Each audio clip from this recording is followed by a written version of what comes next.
Okay बच्चा लोग, so next topic जो आ रहा है दैट इज रिवैल्यूएशन अकाउंट। अभी रिवैल्यूएशन अकाउंट क्या होता है?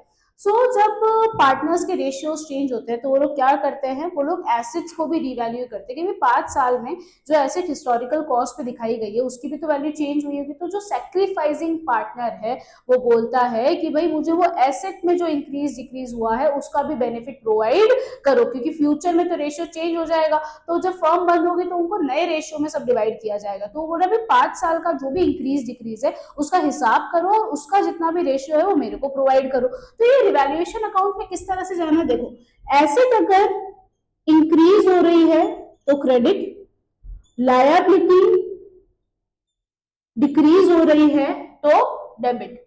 उसके अलावा asset credit, okay sorry, asset अगर डिक्रीज हो रही है तो क्रेडिट डेबिट, और लायबिलिटी अगर इंक्रीज हो रही है तो डेबिट। वापस मैंने क्या बोला, asset increase liability decrease credit, और asset decrease liability increase debit. उसके अलावा यहाँ पे एक दो चीजें कभी कभी और आ जाती है, जैसे कि यहाँ पे कभी कभी वर्कमैन कंपेंसेशन क्लेम आ जाता है।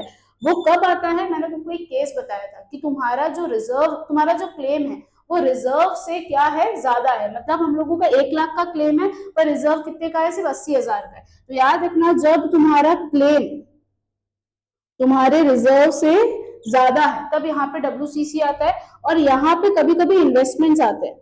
इन्वेस्टमेंट्स कब आते हैं, जब तुम्हारा डिक्रीज इन इन्वेस्टमेंट्स जो है वो IFR से भी ज्यादा है। मतलब तुम्हारी मार्केट वैल्यू है, बुक वैल्यू है 1 लाख, तुम्हारी मार्केट वैल्यू है 40,000 और तुम्हारे पास जो IFR है वो सिर्फ 20,000 का है। तो यहाँ पे क्या हो रहा है, 60,000 का डिक्रीज और IFR सिर्फ 20,000 का है। तो तुम लोगों को 40,000 का और नुकसान हुआ, तो यहाँ पे इन्वेस्टमेंट 40,000 का आएगा। उसके अलावा एक चीज और याद रखना, यहाँ पे बेड डेप्ट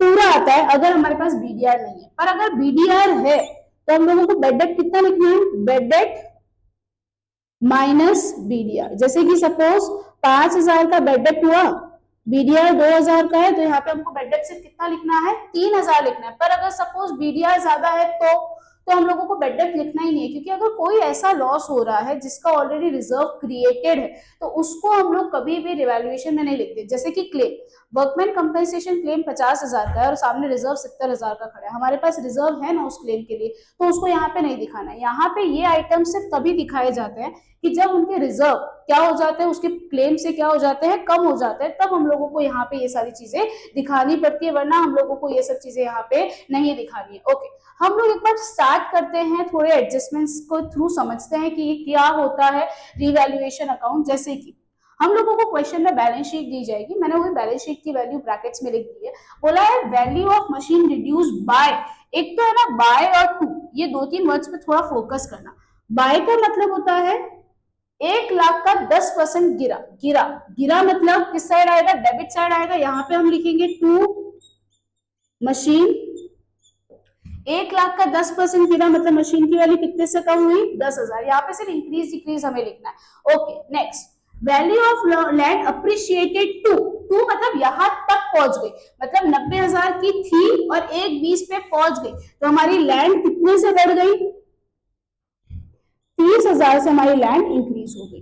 ठीक है, next, value of stock is shown at 20% more than book value. अरे भाई क्या बोल रहे हैं, हमने है ना गलती से स्टॉक को 20% ज्यादा दिखा दिया। मतलब हमारा ये जो स्टॉक है 1,20,000 वो किसके साथ, वो किसके बराबर है, 120 के बराबर। तो 100 के बराबर कितना, दीदी सीधा 20% माइनस कर दो ना, नहीं, 120 का अगर तुम 20% माइनस करते हो तो 100 नहीं आता है, ये याद रखना। तो इसमें अपन को क्या करना है, देखो ऐसा लिखना है कि भाई 1,20,000 जो है वो किसके बराबर है, 120 के बराबर। तो 100 के बराबर कितना, क्रॉस मल्टीप्लाई करो, 1 लाख आता है। मतलब स्टॉक 1 लाख पे दिखना चाहिए था पर दिख कितने लाख पे है, 1,20। मतलब हमें 20 से स्टॉक को कम करना है, स्टॉक को कम करना है तो यहाँ पे दिखाएंगे टू स्टॉक 20,000।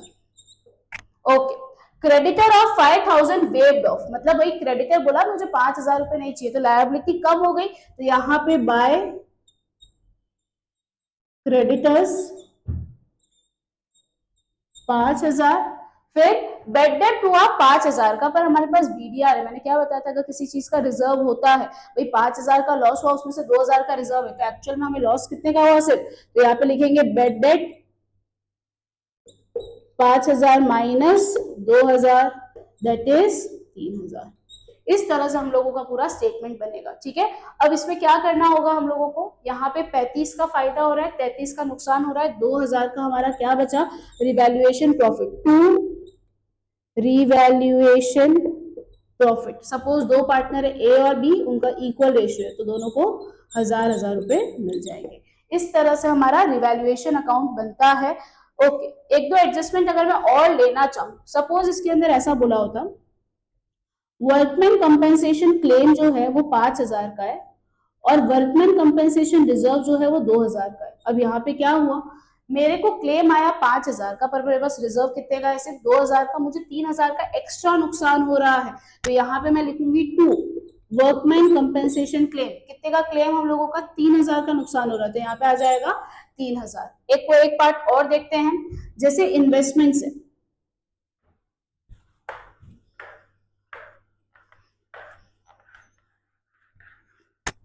जैसे इन्वेस्टमेंट्स है, इन्वेस्टमेंट्स की बुक वैल्यू जो है वो 1,00,000 है, और मार्केट वैल्यू जो है वो 20,000, 1,20,000 है। बेटा अगर मार्केट वैल्यू बढ़ रही है तो आईएफआर का हमारा कोई काम नहीं है। सपोज आईएफआर 30,000 है, तो यहाँ पे हमको आईएफआर का कोई काम नहीं है, ये सीधा पार्टनर्स में डिस्ट्रीब्यूट हो जाएगा। ये मैंने तुमको पहले भी समझाया। यहाँ पे जो 20,000 बढ़ा है वो सीधा यहाँ पे लिख दिया जाएगा बाय इन्वेस्टमेंट्स 20,000। पर अगर इसी की जगह ये हो गया होता 60,000, अगर इसी की जगह ये हो जाए 60,000, तो हमारी बुक वैल्यू से मार्केट वैल्यू कितने से रिड्यूस हुई, 40। हमारे पास आईएफआर सिर्फ कितने का है, 30 का है, तो 10,000 का एडिशनल नुकसान हुआ। जो एडिशनल नुकसान हुआ वो यहाँ पे आ जाएगा, टू इन्वेस्टमेंट्स, कितने का एडिशनल नुकसान हुआ, 40 का नुकसान था, 30 का आईएफआर था, तो 10,000 वो तुम्हारा यहाँ पे आ जाएगा। तो आई होप तुम लोगों को रिवैल्यूएशन का सारा पार्ट क्लियर है। रिवैल्यूएशन में हमें सिर्फ इतना याद रखना है, एसेट का इंक्रीज, लायबिलिटी का डिक्रीज यहाँ पे, एसेट का डिक्रीज और लायबिलिटी का इंक्रीज यहाँ पे। ओके, अब इसी के साथ हमारा एक टॉपिक और आता है, जहां पे बोला जाता है कि यार हम क्या, ये अभी यहाँ पे अपन क्या कर रहे हैं, एसेट्स एंड लायबिलिटी को रिवैल्यू कर रहे हैं, मतलब हमारी पूरी बैलेंस शीट चेंज हो जाती है।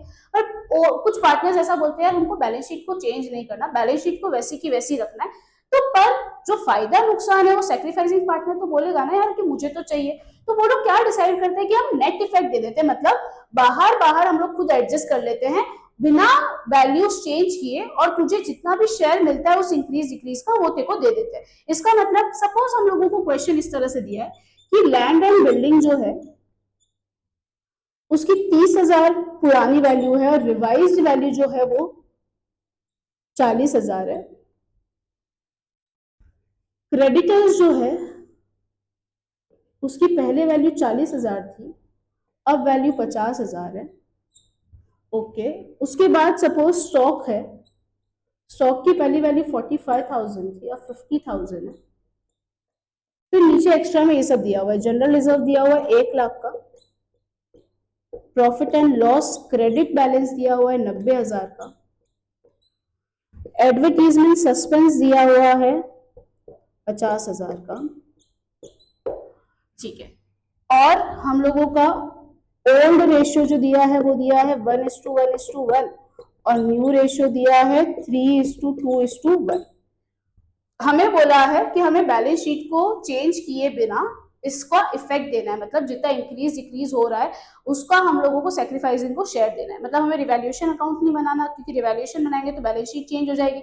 जनरल रिजर्व को फोड़ना नहीं है, पीएनएल को फोड़ना नहीं है, पार्टनर्स मतलब ये पार्टनर्स में डिस्ट्रीब्यूट नहीं करना है, तो उसके बिना हम कैसे करेंगे, इसको अपन बोलते हैं नेट इफेक्ट। अब नेट इफेक्ट में तुम्हें क्या याद रखना है, नेट इफेक्ट में जितने भी रिवैल्यूएशन की क्रेडिट वाली आइटम्स है वो एड में आएगी, जो भी रिजर्व्स पार्टनर को मिलते हैं जैसे जनरल रिजर्व, पीएनएल, ये सब ऐड में आएंगे।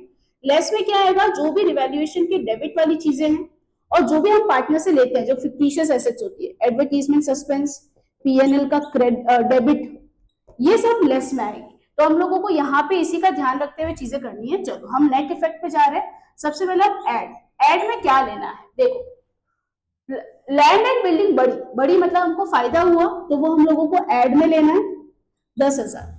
क्रेडिटर्स बड़े मतलब हमें नुकसान हुआ तो ये क्रेडिटर्स किस में लेने हैं, लेस में लेने हैं, कितने, 10,000। ओके।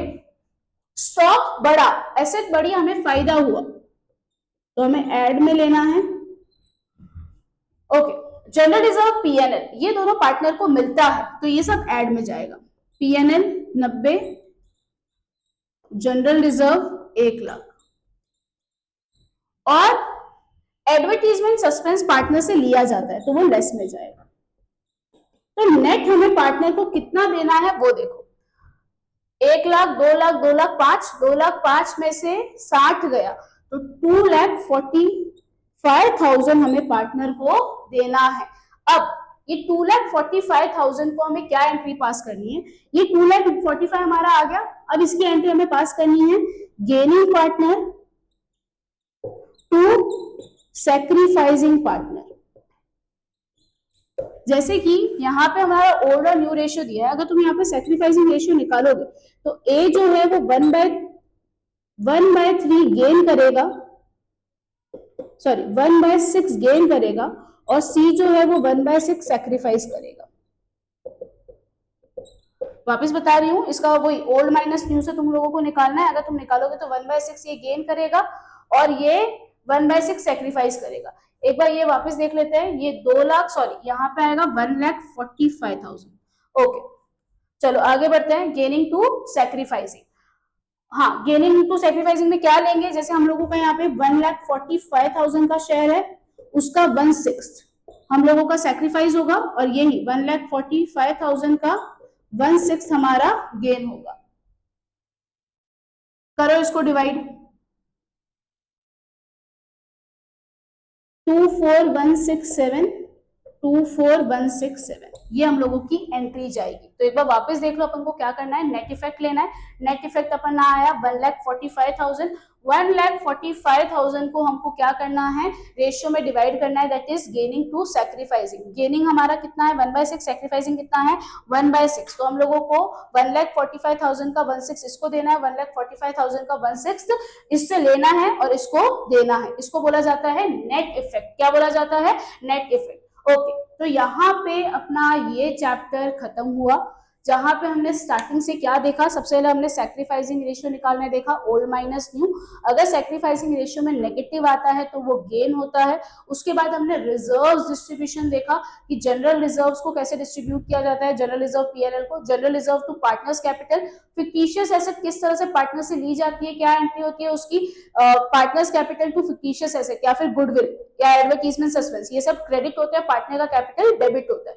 उसके बाद अपन ने क्या पार्ट देखा, उसके बाद अपन लोगों ने एक तो रिवैल्यूएशन नहीं, उसके बाद अपन ने गुडविल वाला पार्ट देखा। गुडविल दो तरह की होती है, वैल्यूड और तुम लोगों की एग्जिस्टिंग। एग्जिस्टिंग गुडविल की क्या एंट्री होती है, पार्टनर्स कैपिटल टू गुडविल, और वैल्यूड गुडविल की क्या एंट्री होती है, गेनिंग पार्टनर टू सैक्रिफाइसिंग। मैंने क्या सिखाया था, तुम्हारा जो सैक्रिफाइसिंग रेशियो है सिर्फ रिजर्व में कहां पे काम आता है, वैल्यूड गुडविल में, और दूसरा तुम्हारा सैक्रिफाइसिंग रेशियो कहां पे काम आता है, नेट इफेक्ट वाले सम्स के अंदर।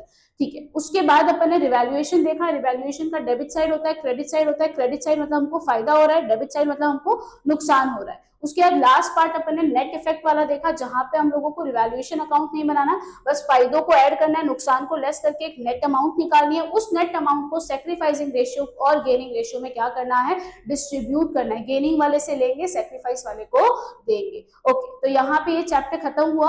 अब इसी चैप्टर को कनेक्ट करता हुआ आगे एक और चैप्टर है, दैट इज एडमिशन, जो अपन नेक्स्ट वीडियो में कवर करेंगे।